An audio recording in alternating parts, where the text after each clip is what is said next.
Hello प्यारे बच्चों, मैं नवीन दीक्षित आपका फिजिक्स मेंटोर।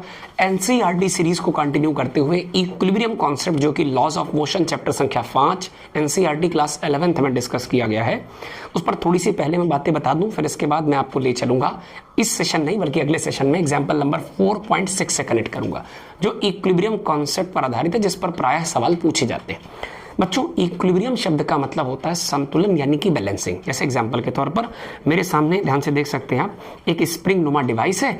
इसके लोअर एंड अर्थात निचले हिस्से पर मैंने एम मास के किसी ब्लॉक, किसी जरी कैन को कुछ मटेरियल भर के टांग दिया है। नोटिस करने वाली बात है कि इसे अगर हम बॉडी की तरह ट्रीट करें और इसे सपोर्ट एसेसरीज की तरह ट्रीट करें, मतलब ये सपोर्ट करने के लिए और ये बॉडी सस्पेंड की गई है, तो बॉडी का मास अगर m है तो इसका वेट यानी mg नीचे की तरफ काम करेगा।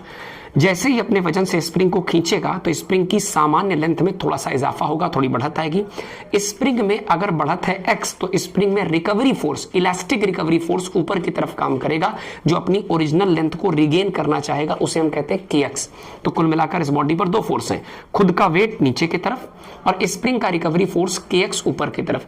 अगर ऊपर लग रहा फोर्स kx नीचे लग रहे वेट को बैलेंस कर ले तो बॉडी पर नेट फोर्स शून्य, ऊपर वाला बराबर नीचे वाला, और नेट फोर्स शून्य की स्थिति हम कह सकते हैं कि बॉडी हमारी संतुलन की स्थिति पर है, बैलेंस कंडीशन पर है, इक्विलिब्रियम कंडीशन पर है।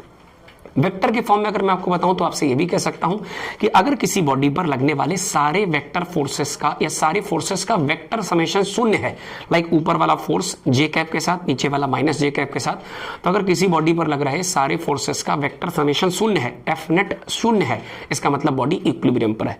इक्विलिब्रियम दो प्रकार का होता है, अगर बॉडी रुकी है तो स्टैटिक इक्विलिब्रियम, और अगर बॉडी कांस्टेंट वेलोसिटी से चल रही है तो डायनामिक इक्विलिब्रियम। इसी पर बेसिक सवाल हम लोग डिस्कस करेंगे अगले आर्टिकल में, जो कि एनसीईआरटी से बिलोंग करता है, क्लास 11th पार्ट 1 एग्जाम्पल संख्या 4.6। Thank you.